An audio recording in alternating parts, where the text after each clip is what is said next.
Ok, muy buenos días. Vamos a dar inicio. Como ya les decía, bienvenidos todos a nuestro webinar, Cuatro errores comunes en la planificación de repositorios institucionales, con la firme convicción de que la movilidad y la visibilidad del conocimiento es cada vez más necesaria. Muchísimas gracias a todos por su puntualidad y participación. Esperamos que la información que aquí compartamos sea de gran provecho para ustedes. Este webinar es producto de la alianza de ATS con ESIRE, empresa mexicana de gran trayectoria y experiencia, y reconocimiento en la visualización, análisis, creación e implementación de proyectos estratégicos en el mercado de las tecnologías de gestión de conocimiento en instituciones académicas, científicas y de investigación en Iberoamérica.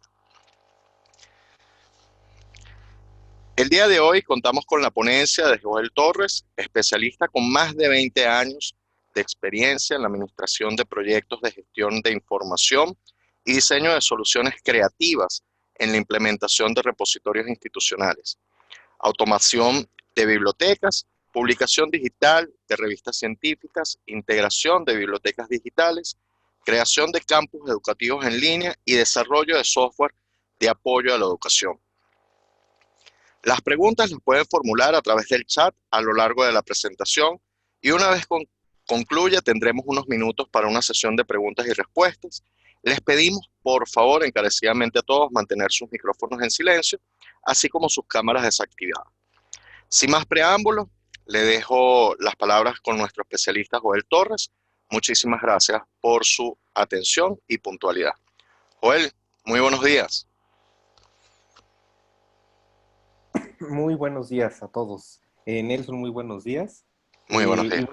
muy buenos días a todos quienes están conectando o quienes se han conectado a la sesión. Pues con mucho gusto voy a comenzar. Realmente la sesión de hoy es breve,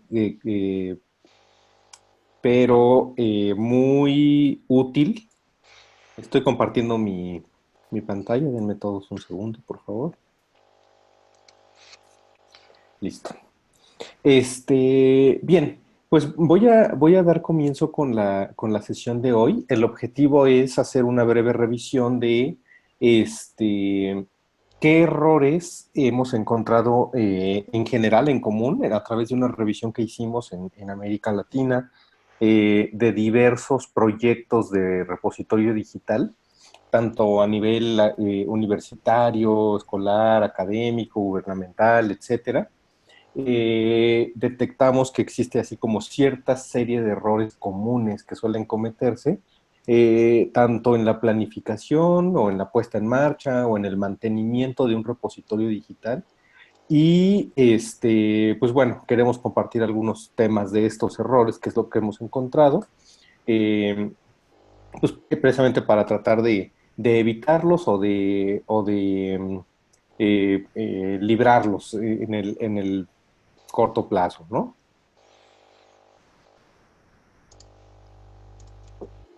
Bien, pues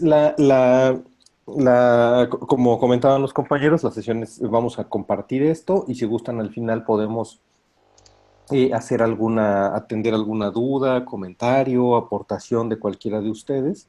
Eh, si alguien tiene alguna duda en el trayecto, desea complementar algo, con mucho gusto lo pueden hacer. Y nosotros lo atendemos de inmediato o vamos a estar atentos del chat o del audio. ¿Mm? Este, bueno, algo importante pues es que aunque realmente el tema de los repositorios tal cual funcionando, teniendo mucho más movimiento, viéndose ya como apoyado por leyes, por iniciativas, por políticas, etcétera, es un poco más reciente. En general, en América Latina, pues ya se ha estado implementando repositorios digitales desde hace bastante tiempo, ¿no?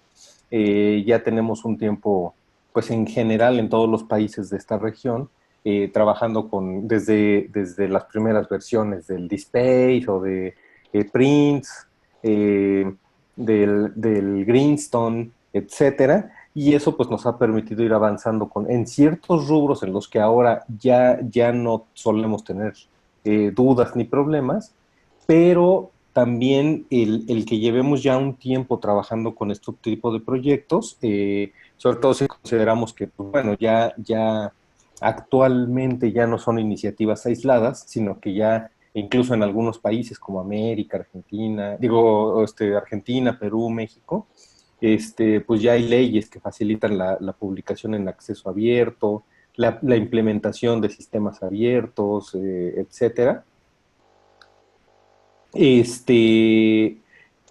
En general, esto lo que nos ha llevado es que existan una serie de repositorios, sobre todo si pensamos que, pues en realidad, prácticamente en cualquier institución ya se ha trabajado, cuando menos, un proyecto de repositorio digital, ¿no? O sea, ya es algo que se ha trabajado bastante.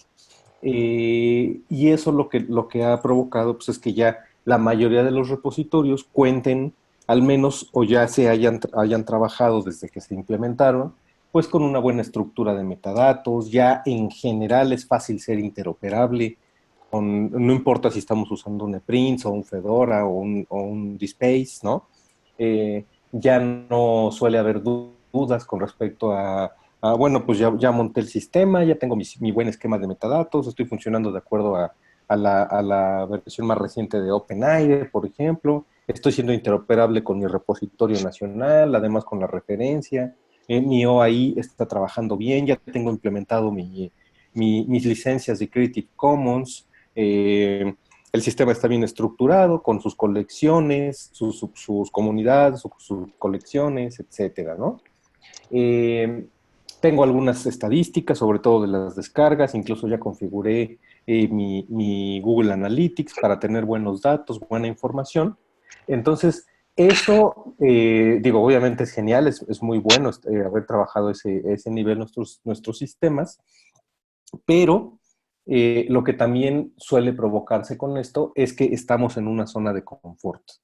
Es decir, consideramos, ya tengo trabajado todo, ya no necesito avanzar más, y eso es porque normalmente ya cuidamos nuestra área de dominio o nuestra área de conocimiento. Por ejemplo, podemos darnos cuenta de que cuando el sistema lo implementó el área de bibliotecas, pues se trabajó muy bien toda esta parte de metadatos. O cuando el área la implementó, el sistema lo implementó el área de tecnologías, a lo mejor tiene midieron muy bien la carga, la seguridad, la integridad de la plataforma, la actualización de sus versiones, la integración de componentes que existen, ¿no? La integración del módulo estadístico. Pero, ¿por qué esto pasa? Porque pues, normalmente uno fortalece los sistemas de acuerdo con su área de especialidad, ¿no? Y posteriormente suele uno caer en una zona de confort donde ya no los desarrolla más allá. Eh, y en eso podemos ver que hay ciertas cosas que después ya no hacemos. Por ejemplo, el integrarnos y el asegurarnos que el sistema sea mucho más visible. Un parámetro general, pero eso podremos encontrarlo en muchos otros rubros, en muchos otros motores, ¿no? Pero, por ejemplo, en el directorio de OpenDoor, que es el directorio internacional de repositorios, realmente de los 3,000 y tantos que tienen registrados a nivel mundial, solamente tienen muy poquitos repositorios latinoamericanos, 260, ¿no? Obviamente de esos a los que corresponde a cada país, pues son mucho menos, ¿no? Eh, Eso solo es un dato suelto, pero nos da una pequeña idea de cómo solemos descuidar el tema de asegurar que tenga una visibilidad muy alta. Uh-huh. Otra pregunta es, normalmente solemos encontrar que es difícil lograr el autodepósito. Es decir, cuando vemos los sistemas de repositorios, una de las cosas que casi no se logra es que realmente sea el autor quien haga el depósito de sus trabajos, ¿no?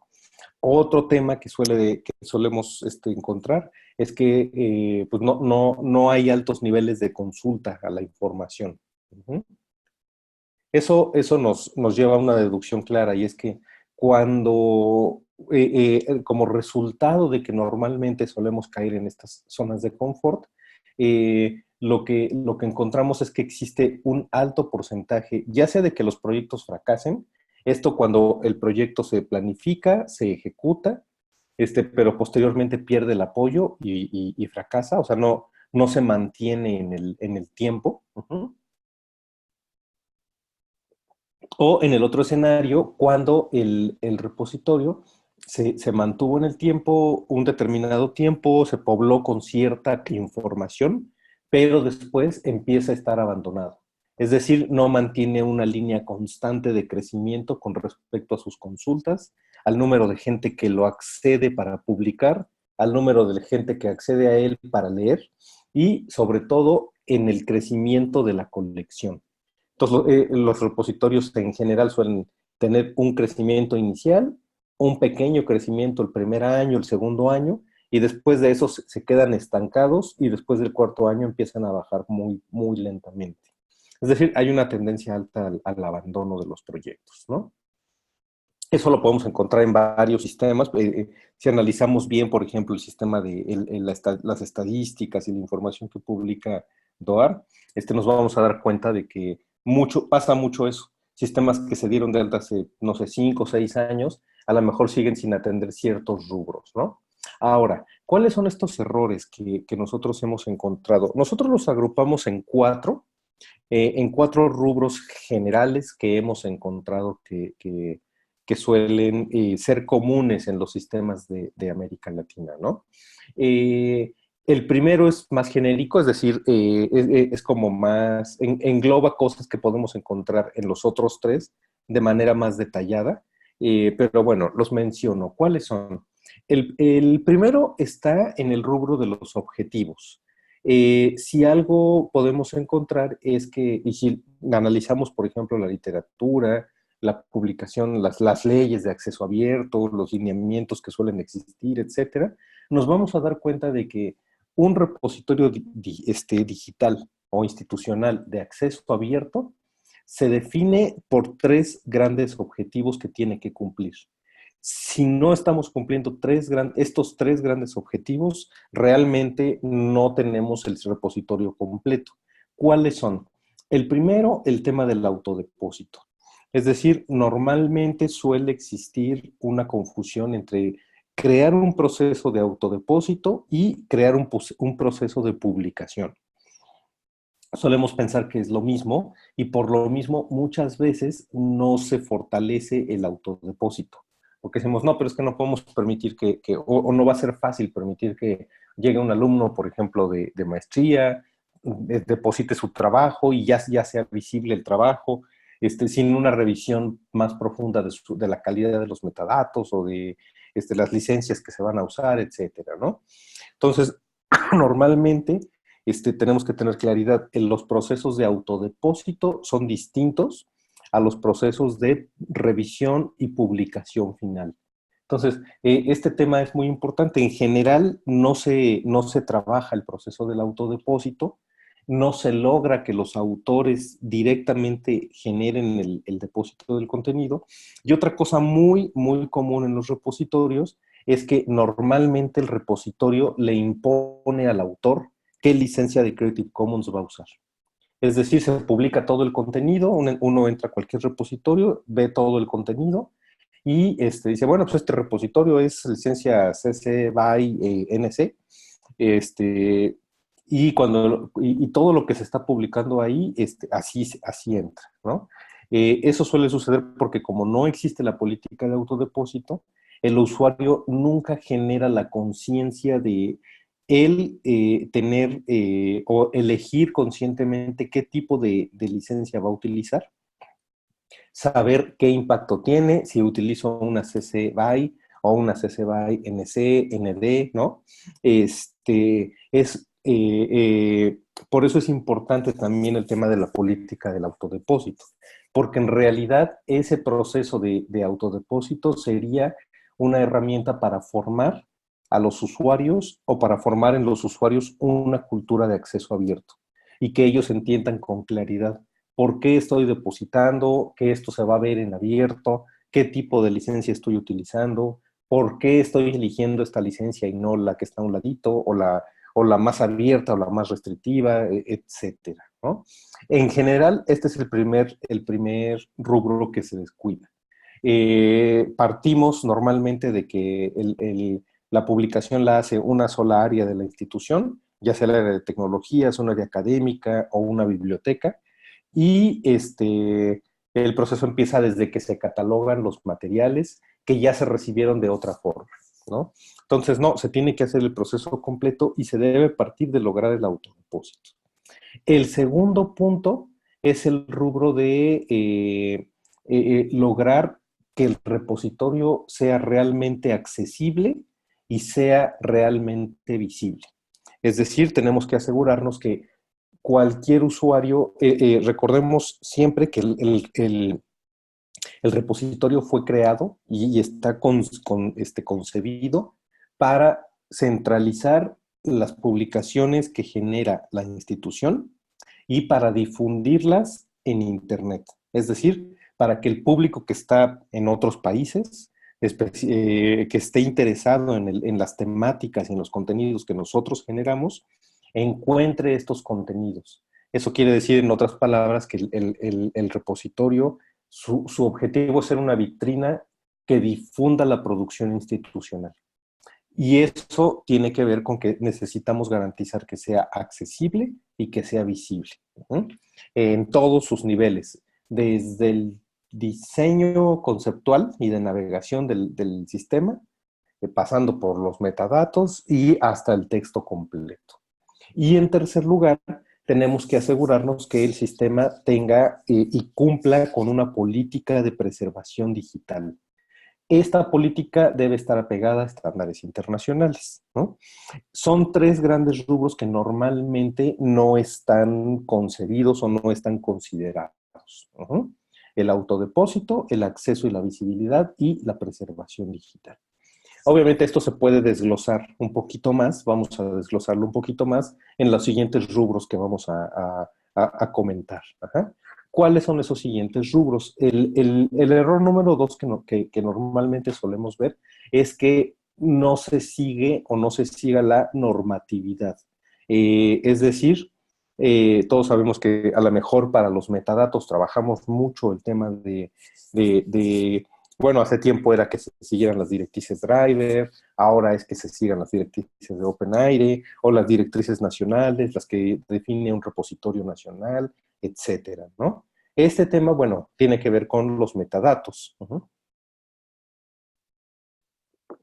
Pero una buena práctica y que normalmente no solemos encontrarla es que pocos coordinadores del proyecto del repositorio descargan la norma que rige la creación de prácticamente cualquier sistema de repositorio, de hecho es la norma que rigió la construcción de sistemas como DSpace, como ePrints, como IRAX, ¿no?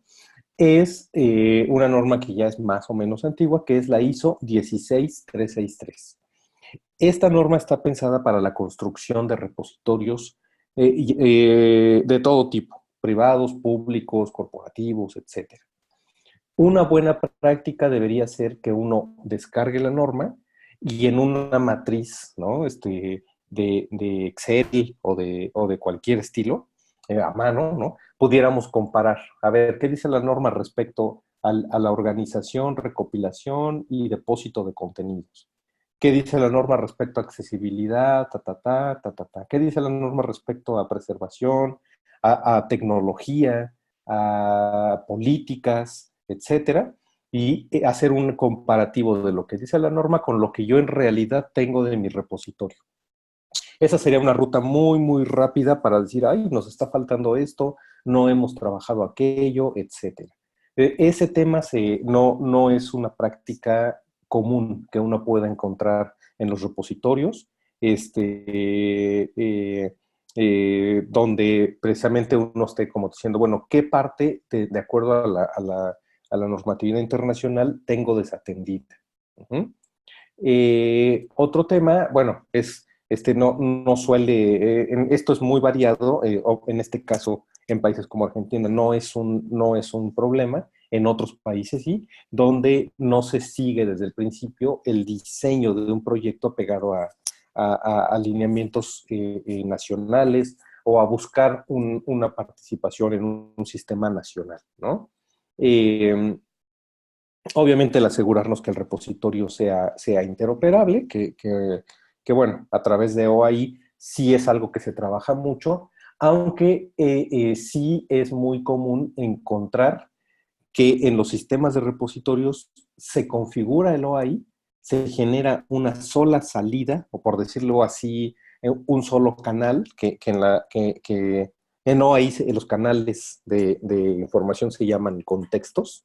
Se configura un solo canal de OAI que entrega toda la información del repositorio.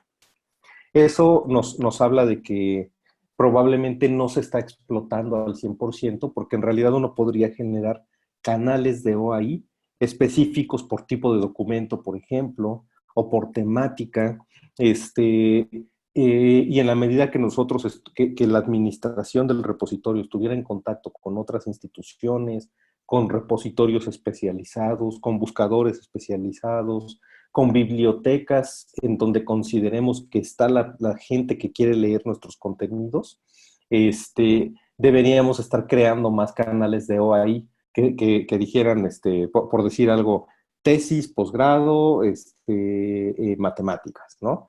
Y estuviéramos asegurando que nos cosecharan sistemas especializados donde sabemos que están los lectores, que son los que a nosotros nos interesan. Entonces, analizar cuántos canales tengo operando y funcionando de OAI podría ser un equivalente a lo que en bibliotecas digitales se conocía como cuántos canales de RSS o cuántos servicios activos de diseminación de la información tengo, ¿no? Si solo tengo uno, entonces solo he trabajado para ser interoperable con mi repositorio nacional, por ejemplo. Y no estoy explotando la herramienta que tengo ahí. Uh-huh. Que lo hay es una herramienta muy poderosa para interacción. Uh-huh. Entonces, bueno, OpenAIRE hizo lineamientos nacionales, OAI, y algo que normalmente sí estaba descubierto en la gran mayoría de los repositorios, sí, en un porcentaje muy alto, casi el 90%, es que no se está cumpliendo el estándar internacional y el modelo internacional de preservación digital, que es el modelo, esta es una norma también conocida como OAIS. Se parece a las siglas a OAI, pero es totalmente distinto. Este es Open Archive Information System. Y esto lo podemos encontrar también como una norma ISO. Y nos vamos a dar cuenta de que se tiene descubierto, y es importante notar que este modelo de preservación fue pensado precisamente porque uno llega a confundir preservación digital con respaldar la información. Y respaldar la información es apenas un paso de un proceso mucho más grande que es el proceso de preservación, que incluye el tener un inventario, el mantener diversas ubicaciones, el tener un control de bit por bit del contenido, el hacer una verificación y un chequeo permanente de nuestra información, etcétera. Uh-huh. La mayoría de los sistemas, llámese DSpace, ePrints, Fedora o el que sea, no tienen módulos completos de preservación digital. Entonces, para que sepamos qué tan compatibles o qué tanto estamos cumpliendo la norma de OAIS, podemos preguntarnos, ¿tengo instalado el DSpace? Sí. ¿Le he instalado algún módulo o algún sistema o alguna herramienta que complemente la preservación digital? Si la respuesta es no, solo tengo DSpace, entonces podemos tener la certeza de que no estamos cumpliendo con OAIS. Uh-huh. Prácticamente las herramientas que existen o los sistemas que hay de repositorio digital, ninguno la cumple al 100. Hay que complementar para asegurarnos que se cumple. Obviamente para complementarlo, pues primero hay que analizar el modelo de OAIS para estar seguros que lo estamos eh, complementando, ¿no? Eh, bueno, entonces, el primer error suele ser no cubrir los objetivos. El segundo, el no apegarnos a toda la normatividad. En este rubro, normalmente nos sentimos tranquilos cuando estamos cumpliendo el tema de OpenAIRE, el tener configurado un solo canal de OAI y el tener configurados nuestras licencias Creative Commons, y el cubrir los lineamientos nacionales, pero eso también nos lleva a una zona de confort y la mejor manera de salir de eso, cuando menos sería hacer esta comparativa, qué tan compatibles estamos siendo si tuviésemos que cumplir con el estándar ISO 16363 y asegurarnos que estemos cumpliendo con el estándar de OAIS. Si no lo estamos cumpliendo, o sea, si solo tenemos un repositorio, instalamos un sistema de manera tradicional, podemos tener la certeza de que no lo estamos cumpliendo, ¿no? Ahora, ¿cuál es el tercer error? Ajá. El tercer error es que normalmente se descuida al público. Es decir, si estamos pensando que un repositorio institucional fue creado para difundir el contenido de la institución, es decir, tiene un sentido, el flujo de trabajo de un repositorio institucional tiene un sentido inverso al que tiene una biblioteca digital, ¿no? La biblioteca digital, el sentido que tiene o su flujo de trabajo es encontrar en el mundo las mejores publicaciones que existan, filtrarlas y ponerlas a disposición de nuestro público interno, es decir, de la comunidad universitaria, ¿no? Para que ellos encuentren las mejores publicaciones científicas. O sea, su sentido es de afuera hacia adentro. El repositorio institucional, su sentido es inverso, es seleccionar o filtrar o publicar los documentos o la producción institucional, organizarla y hacerla visible para un público externo.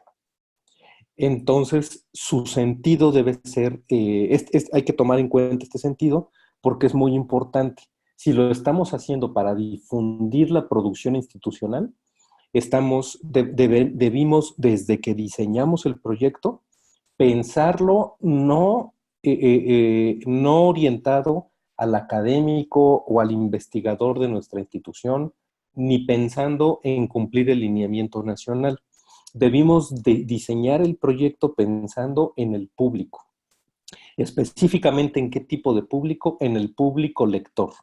Es decir, ¿quién va a venir al repositorio a leer nuestra información?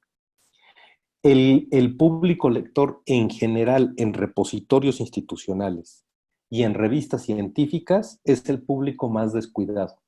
Normalmente los sistemas se diseñan para el autor, para el público interno, para lograr el autodepósito, para que se vea bonito a ojos de un bibliotecario, para cumplir un lineamiento nacional, pero no hacemos lo que debimos haber hecho, que es partir de hacer un análisis detallado del público que va a leer el contenido. Y esto es porque debemos tener primero, como decíamos, claridad del sentido en el que va a fluir la información. Y algo importante, y si queremos saber si realmente estamos cuidando o no al público objetivo, y si realmente sí nos preocupa el público lector, la respuesta es sencilla, ¿no? Podemos preguntarnos, ¿tengo un estudio del público, un estudio escrito del público al cual quiero llegar? ¿Dediqué tiempo, recursos a desarrollar este análisis del público, donde yo pueda saber dónde están las personas a las que quiero llevar los contenidos? ¿Qué perfil tienen? ¿Son investigadores? ¿Son estudiantes? ¿Son académicos? Si son investigadores, ¿de qué área son? ¿De qué perfil tienen? Incluso deberíamos saber más o menos de qué rango de edad, qué grupos de edades tienen. Y esto es muy importante porque obviamente el rango de edad va a influir de manera directa en las herramientas que va a usar para consultarlos, ¿no? Cualquier estudiante de posgrado hacia abajo van a utilizar muchísimo más móviles que un estudiante o un usuario de otra edad, ¿no? Entonces, conocemos el perfil y desarrollamos este análisis del perfil de nuestro usuario lector, lo tenemos estudiado, sabemos dónde está y sobre todo conocemos sus hábitos de consumo, de consumo de la información, es decir, cada cuándo viene a nuestros sistemas, cuando viene, qué busca o qué palabras busca, y a cambio de esa búsqueda nosotros le entregamos una información que él considera satisfactoria. Cuando consulta un texto completo, qué impacto tiene ese texto completo en su información. Todo esto es algo que normalmente no se tiene trabajado. No se tienen estos análisis del perfil y de los hábitos de consumo del público lector, del público al que queremos llegar. Como no tenemos esta información, no tenemos claridad de qué ruta seguir para lograr que el repositorio tenga un alto impacto. Como no logramos este alto impacto, es difícil convencer al autor de que nos haga el autodepósito, ¿no? Podemos también analizar en este sentido que no tenemos o trabajamos poco en la capacidad de nuestro sistema para presentar el contenido a nuestro usuario. Es decir, si la mitad de nuestro usuario es joven, de nuestro público es joven, y ellos utilizan el teléfono celular, nos podemos dar cuenta que, ok, perfecto, ¿no? Habrá quienes piensen, ah, no, claro que sí, yo tengo mi interfase responsiva, ¿no?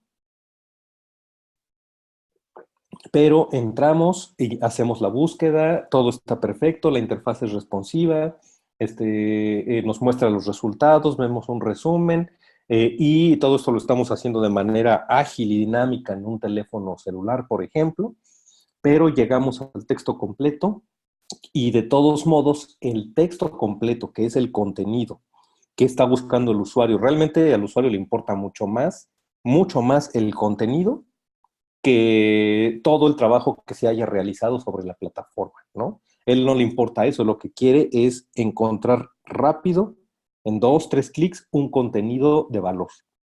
Cuando él llega a este contenido, si ese contenido, aunque es valioso, sigue encapsulado en esta vitrina de cristal que es un PDF, de todos modos ya no le va a dar valor. ¿Por qué? Porque realmente sabemos que es complicado y cansado y difícil. Imagínense leer un PDF de, no sé, 15 páginas, 10 páginas en un teléfono móvil, ¿no? Digo, sí, en un teléfono celular.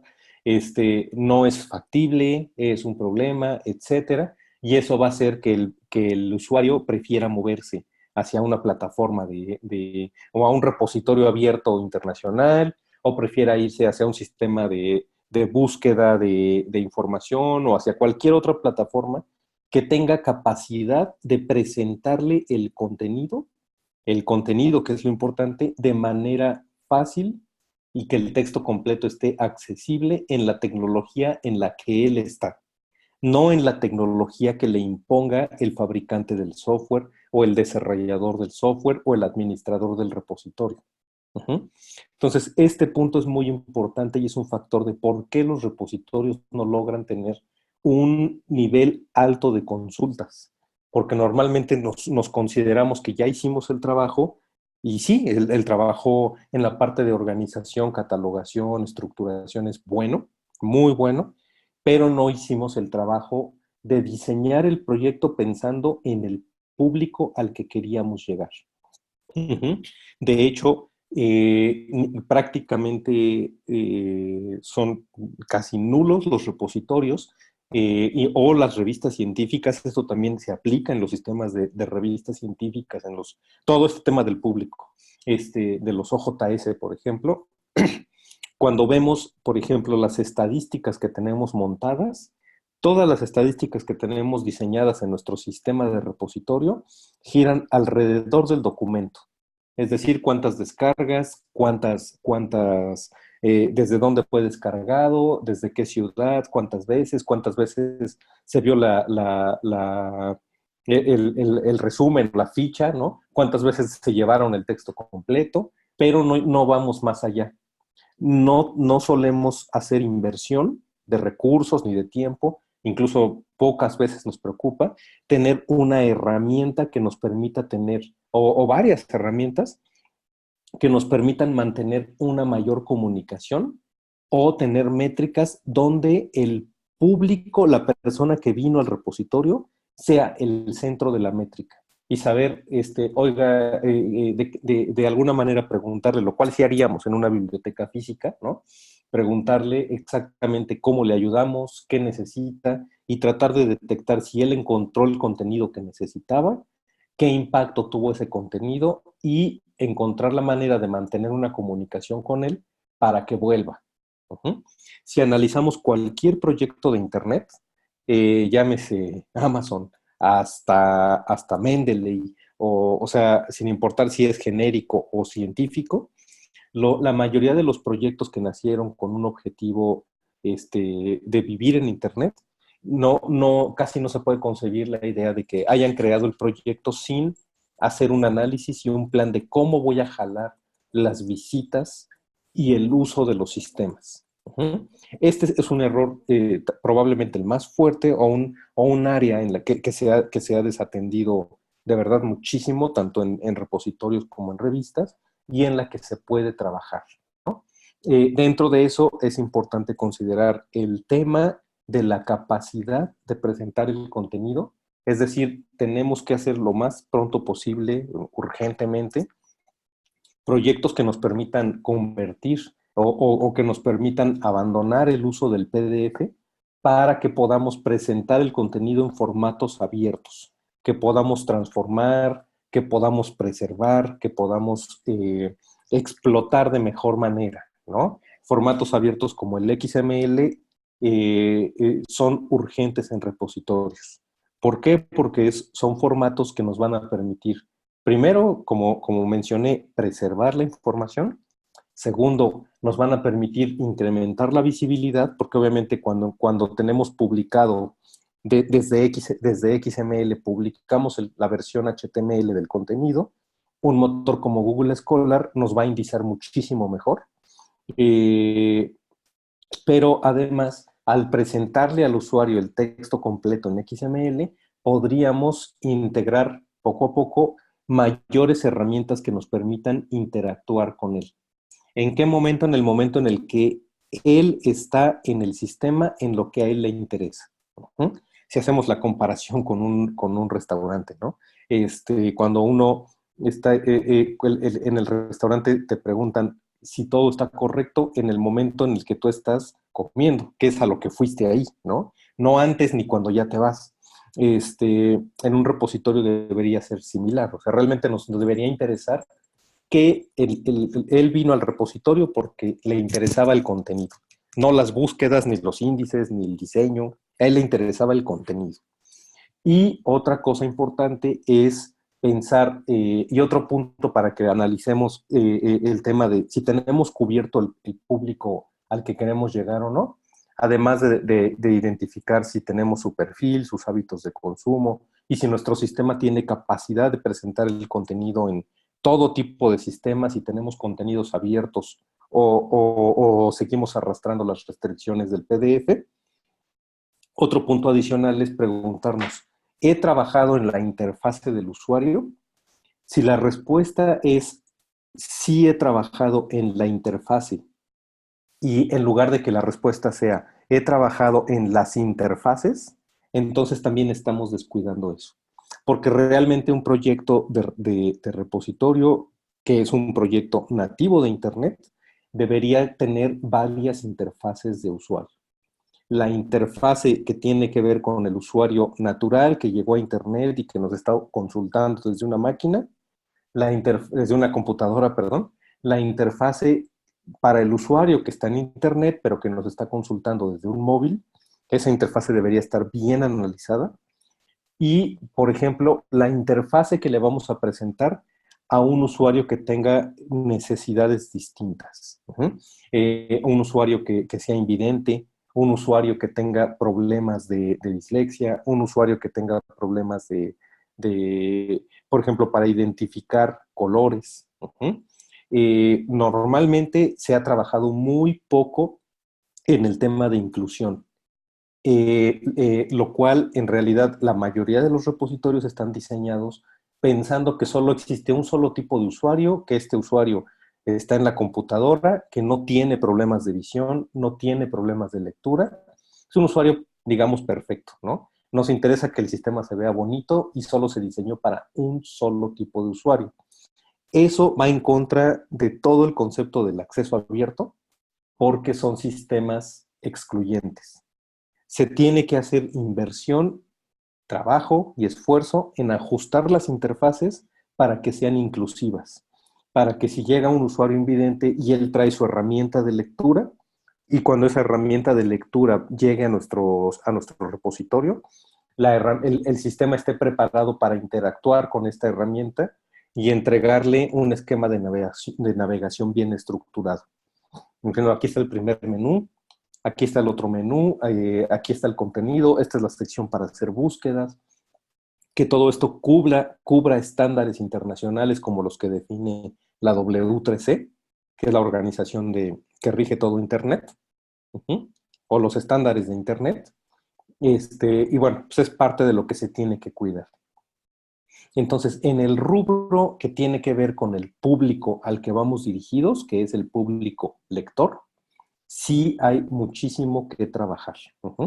Este rubro impacta automáticamente en todo lo demás, o sea, entre más nos apeguemos a estándares, vamos a aprovechar mejor el conocer el público y al conocer el público objetivo prácticamente podemos aprovechar al máximo los tres objetivos fundamentales, que es el autodepósito, el acceso y la preservación.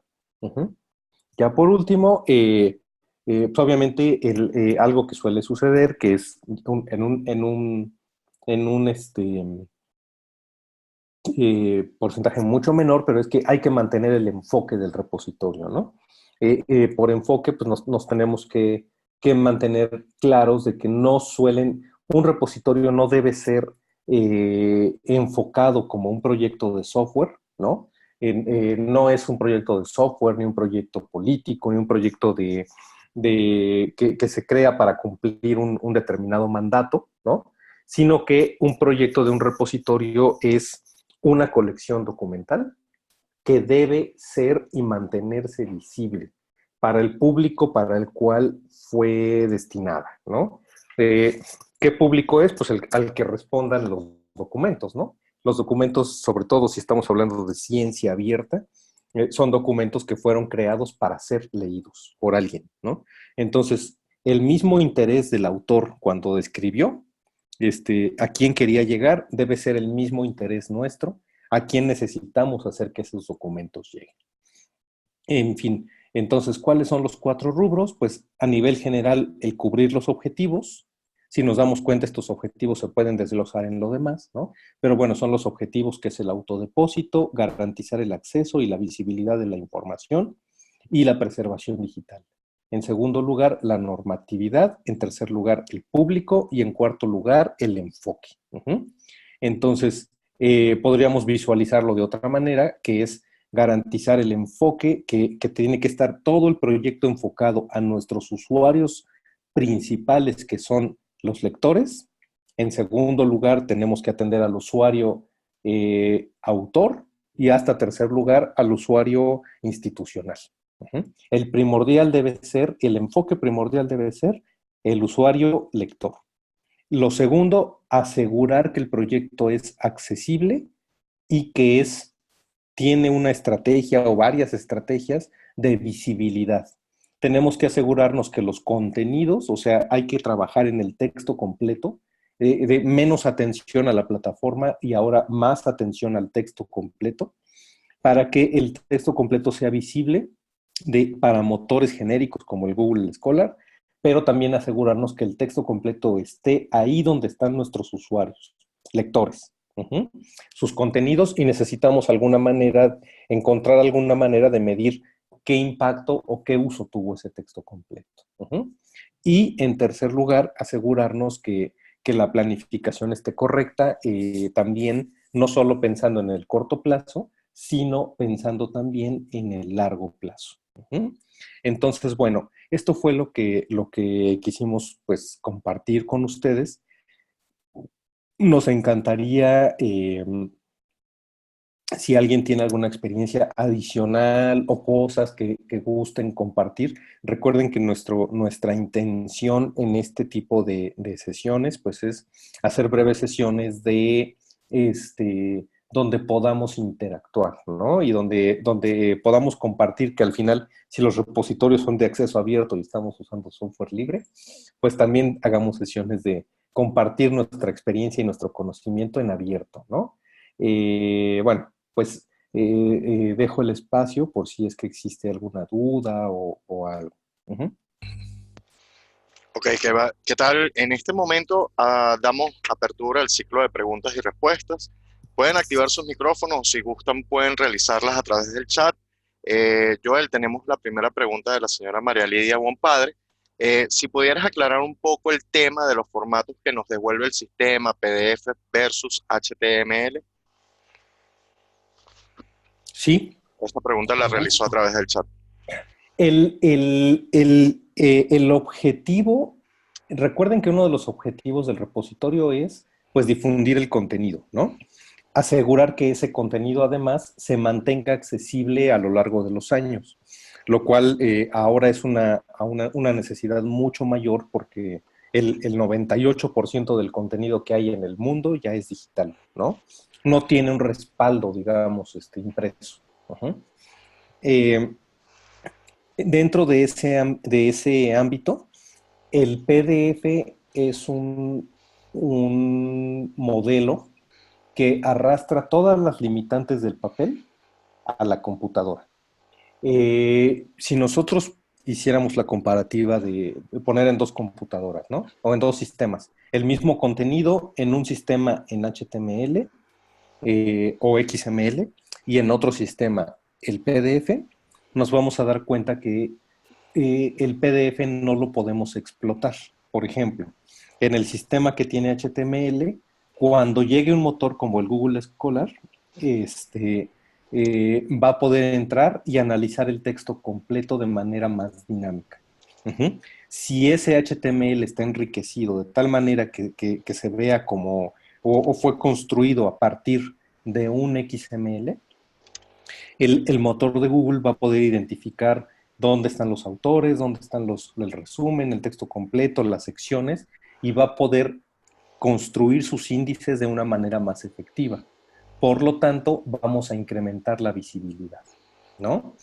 Cuando ese motor llegue al PDF, para el motor, el PDF, si es que es accesible, porque ustedes saben que si el PDF fue creado a partir de una digitalización, pues va a tener un montón de errores, ¿no? Pero si fue creado a partir de un documento digital, pues bueno, va a estar su texto accesible, pero para el motor, el PDF va a ser solo un chorizo de texto, no fácil de explotar. ¿Qué otra posibilidad tiene? El HTML pudo haber sido creado, o el XML, por ejemplo, si nosotros queremos preservarlo, vamos a poder guardar sus fórmulas, sus imágenes, sus tablas de mejor manera. En el PDF vamos a ir perdiendo calidad poco a poco. Son algunas de las cuestiones, pero realmente la posibilidad o las ventajas que se ganan al tener formatos abiertos son muchísimas, ¿no? Entre ellas el crear otros formatos. Es decir, si yo genero un XML como mi formato primario de la información, del texto completo, a partir de ahí puedo generar formatos secundarios bien fácil, ¿no? O sea, puedo puedo generar en automático un EPUB, un PDF, un Word, cualquier formato. Mientras que de PDF, si lo quiero generar un EPUB, es un trabajo pues complicado y casi tan caro como digitalizar. En cambio, es una cuestión también de ahorro. Actualmente extraer la información de PDF es casi, no tan, es como un 70% de lo que cuesta digitalizar. Mientras que XML, generar y extraer la información, se reducen los costos pues, casi a un 10%, un 5%. O sea, es muchísimo, es una cuestión también de recursos financieros para las instituciones es más barato y más sostenible en el largo plazo mantener el contenido en un formato abierto. Entonces también es un tema que hay que ver desde el punto de vista de sostenibilidad de los proyectos. Uh-huh. Excelente respuesta. Muchísimas gracias de parte de María Lidia y de Aldana. Joel, tenemos otra Uh-huh. pregunta de parte de la licenciada Picardi acerca de la aclaratoria de cómo es el tema legal, porque hay muchas universidades que tienen a su disposición producción y otras no tienen interés aparente en hacerlo. Los docentes se resisten a entregar trabajos a texto completo para RI, para repositorios institucionales. Uh-huh. El tema legal varía, pues obviamente de acuerdo a cada país, y la resistencia de los docentes pues también es muy variable, ¿no? Eh, en México, por ejemplo, la ley de acceso abierto eh, exige que las instituciones tienen la obligación de crear un repositorio y el autor tiene el deber solamente de publicar en acceso abierto, pero la ley le da la libertad de decir, si no quieres, no lo tienes que hacer, ¿no? Este, por lo que yo sé, aunque esa parte habría que confirmarla, en Argentina el autor sí está obligado a publicar en abierto lo que trabajó con fondos públicos. Sin embargo, el tema de la resistencia, más que atenderlo por el ámbito legal, se puede atender se puede resolver mucho más fácil si hacemos este estudio que comentábamos del público lector. Y si podemos darle al usuario si hacemos el estudio del público lector, vamos a incrementar el posicionamiento y el impacto del repositorio a lo mejor, no sé, 8 o 9 veces. Y entonces vamos a llegar al usuario desde el punto de vista de decirle, si tú publicas conmigo, vas a ganar toda esta visibilidad. Uh-huh. El trabajar en el tema de la planificación orientada al lector del contenido, nos va a ayudar a resolver la resistencia de que los autores no quieran publicar. También nos va a ayudar el que conforme pase el tiempo y fortalezcamos el repositorio, podamos crear o implementar módulos de CRIS, o sea, de sistemas en los que sea el usuario autor el que tenga más protagonismo, se vean sus trabajos, sus perfiles, sus currículums, etcétera. Es más fácil hacer que se dan en ese sentido. Y lo otro, también es importante trabajar con los autores. Por eso la importancia del autodepósito, porque en la medida que concientizamos en ellos y creamos esta cultura de ciencia abierta y de difusión de la ciencia abierta, ellos van cediendo y se van dando cuenta que se ganan más siendo más visibles que manteniendo sus contenidos como tesoros, digamos, invisibles, ¿no? Entonces, hay que verificar el tema legal en nuestras instituciones, ¿no?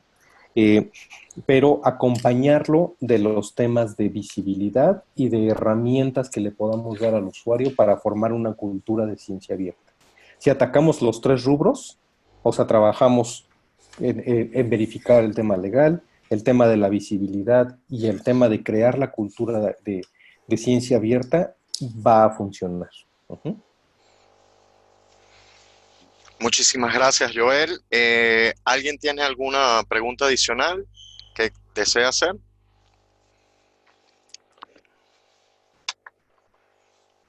Bueno, si no tenemos otra pregunta, frecuentemente algunas de las preguntas que nos han llegado en la interacción con otros es, Joel, y si nos puedes ampliar un poco, ¿qué software están disponibles para el marcado XML?